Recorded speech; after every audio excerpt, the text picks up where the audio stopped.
Bismillahirrahmanirrahim. Assalamualaikum warahmatullahi wabarakatuh. Waalaikumsalam warahmatullahi wabarakatuh. Bismillahirrahmanirrahim. Alhamdulillahirobbilalamin. Yang terhormat Bu Pita selaku dosen hukum dan HAM. Di sini saya Ahmad Jafar Siddiq bertemu langsung dengan masyarakat tentunya di sini untuk melanjutkan mengenai tugas hukum dan HAM sendiri.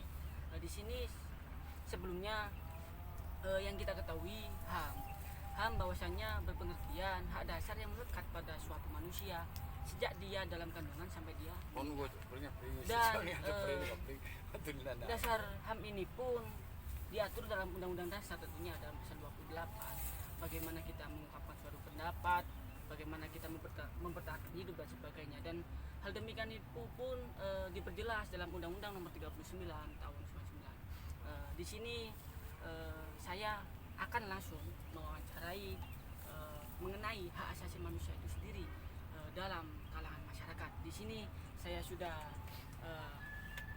berjumpa berhadapan dengan Mas Mahfud sendiri sebagai masyarakat sendiri dan juga Mas Jono. Yang saya tanya dahulu kepada Mas Mahfud, ya. Bagaimana menurut Anda mengenai hak asasi manusia sendiri? Apakah dalam kalangan masyarakat, apakah pernah ada suatu tindakan, apakah itu bentuk diskriminasi atau suatu pendapat yang tidak diterima dan bagaimana yang lainnya lah itulah, apakah pernah ada mengenai pelanggaran HAM yang terjadi di kalangan masyarakat yang secara tegas memang itu tidak diperkenankan tapi orang acuh-acuh memberikan hal itu? Bagaimana Bang Mahfud? Kalau di masyarakat itu ya, kalau saya pribadi HAM, hak asasi manusia, berarti kan haknya manusia pada saat kehidupan di masyarakat mungkin ya. Mungkin sebenarnya ada pelanggaran HAM itu pasti ada, meskipun itu kecil atau agak besar itu ada. Contoh kayak apa ya, desa itu kadang itu kan mengadakan rapat. Nah tujuannya kadang orang itu kan rapat itu kan mencari jalan solusinya. Iya. Jalan solusi gimana baiknya.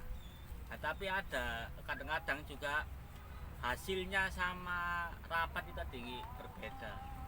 Jadi kadang ada yang menentukan itu kadang bukan masyarakat, tapi ada segelintir orang yang punya kepentingan di situ. Makanya kadang kayak suara-suara masyarakat itu kadang kayak kurang didengar. Cuma rapat itu formalitas saja, cuma hasilnya itu beda biasanya gitu. Tapi ya kalau yang lain-lainnya mungkin saya kurang paham.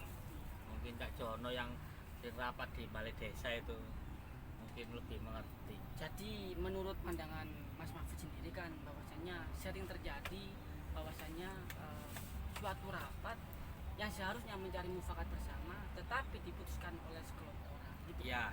Jadi secara nggak langsung pendapat Anda sebagai masyarakat itu sudah dilanggar. Iya, nggak dihargai. Nah dia itu memang sakit itu. Ya. Sakit itu Bang. Iya, Jadi, sakit. Sakitnya di mana sakitnya? Di hati. di hati ya. Di hati. Ya. Tahu sakit Betul ya, di ya. mana. Memang iya memang pendapat itu memang jarang orang yang didapat, apalagi kita sebagai masyarakat kecil. Gitu. Nah saya langsung bertanya kepada Cak Jono. Nah ini, bagaimana pendapat Anda mengenai hak asasi manusia di masyarakat lah? Bagaimana? Oh iya. Nek saya rasakan. Ya. Nek saya perhatikan yang namanya HAM, hak asasi manusia itu.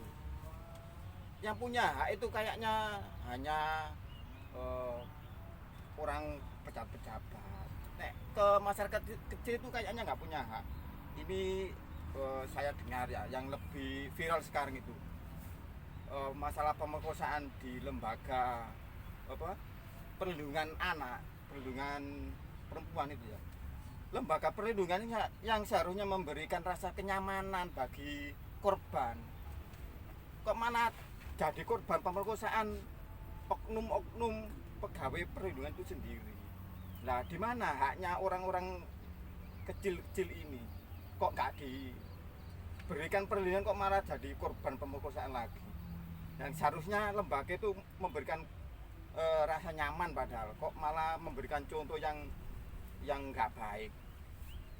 Ya itu, masyarakat kecil seakan-akan ini nggak punya HAM kayaknya.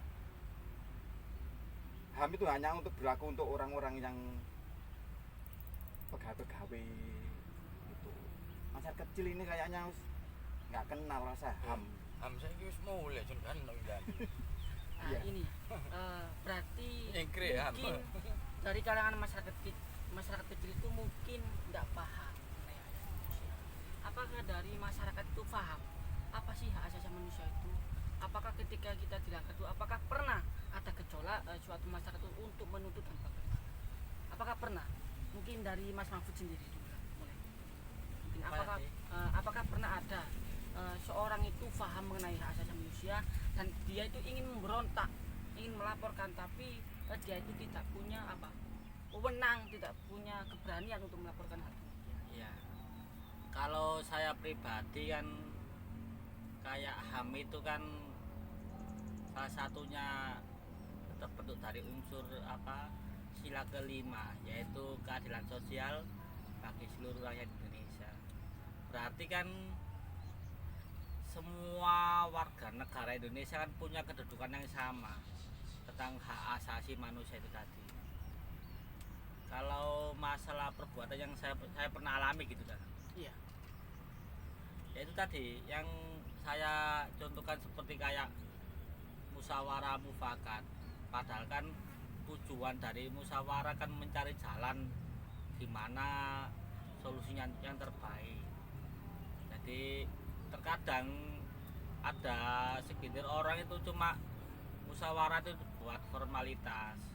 Nah, maksud di sini Bang ya. Nah, ketika orang itu memang tahu kalau hak asasi manusia itu dilanggar, Ya. apakah dari masyarakat kecil itu pun pernahkah mengajukan, katakanlah tidak terima, berontak atau gimana? Apakah pernah ada terjadi demikian?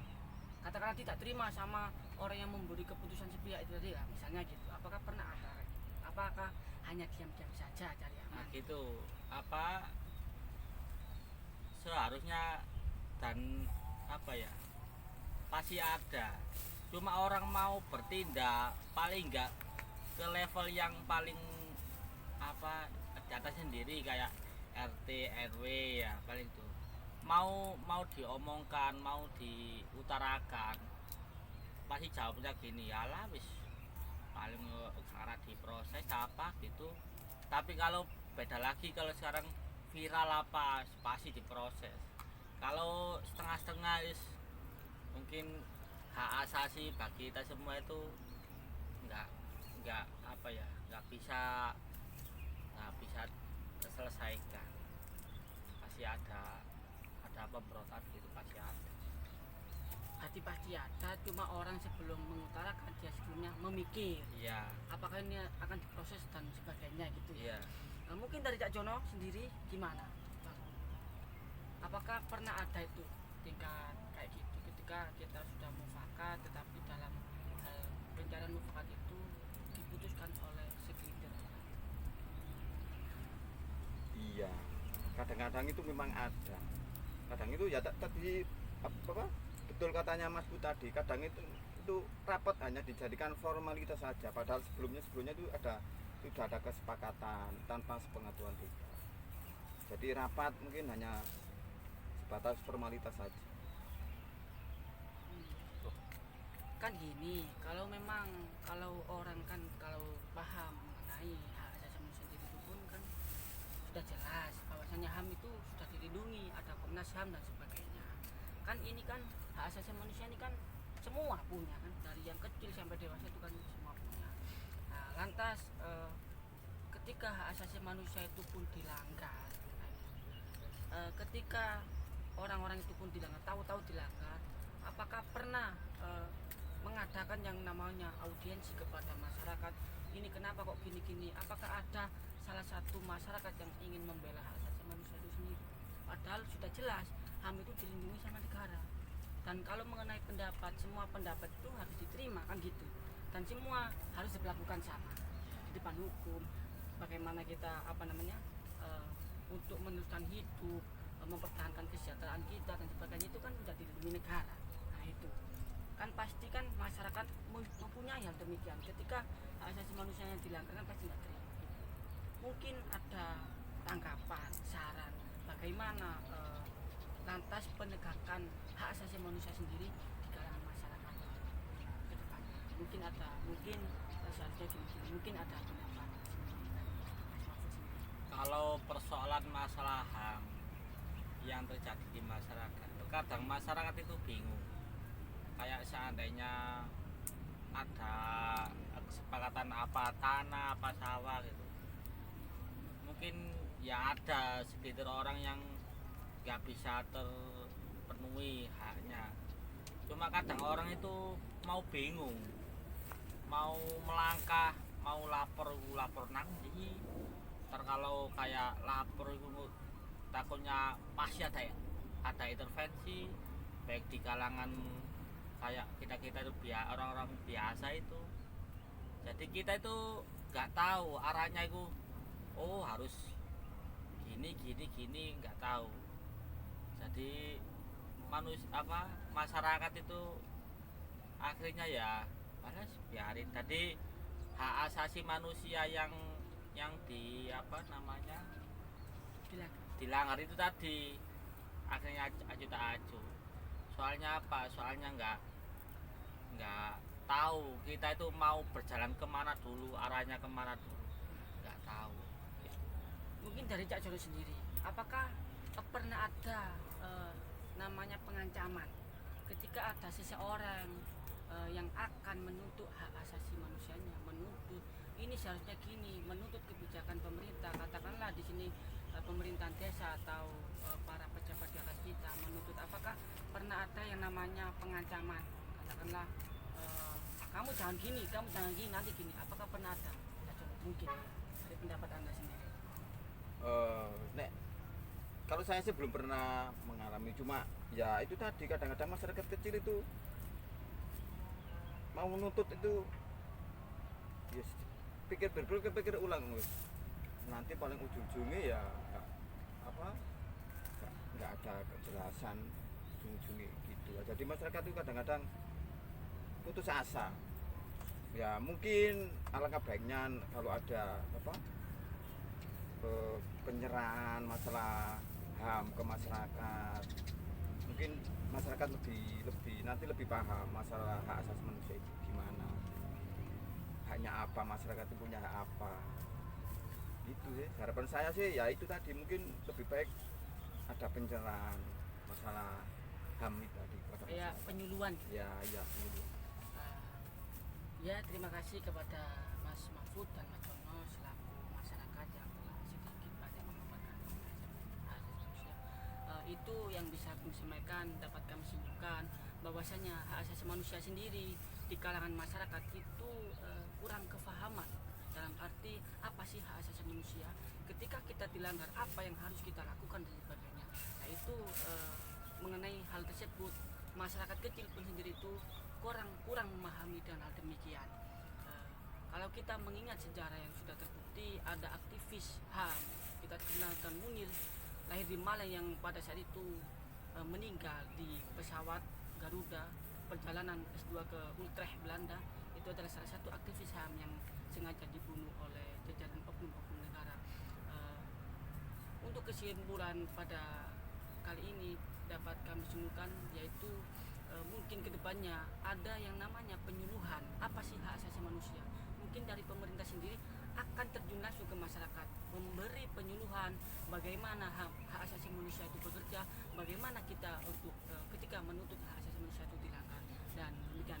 Pada intinya manusia, terutamanya masyarakat kecil, kurang memahami akan bekerjanya hak asasi manusia itu sendiri. Padahal kita sudah jelas dalam undang-undang pun diatur, undang-undang dasar dalam hierarki peraturan undang-undang nomor 12 tahun 2011 diatur bahwasanya undang-undang dasar adalah dasar hukum tertinggi dari suatu dasar hukum. Di situ pun dijelaskan dalam pasal 28 bahwasanya hak asasi manusia dilindungi oleh negara. Demikian yang bisa kami sampaikan. Mohon maaf, ini hanyalah sebagai tugas akhir hukum dan HAM. mungkin ada perbuatan atau ucapan yang kurang berkenan di para hadirin dan para dosen semua, kami mengucapkan mohon maaf yang sebesar-besarnya. Terima kasih. Wallahul muwaffiq ila aqwamit thoriq. Wassalamualaikum warahmatullahi wabarakatuh. Waalaikumsalam warahmatullahi wabarakatuh. Terima kasih Mas. Oke, sami-sami. Sami-sami.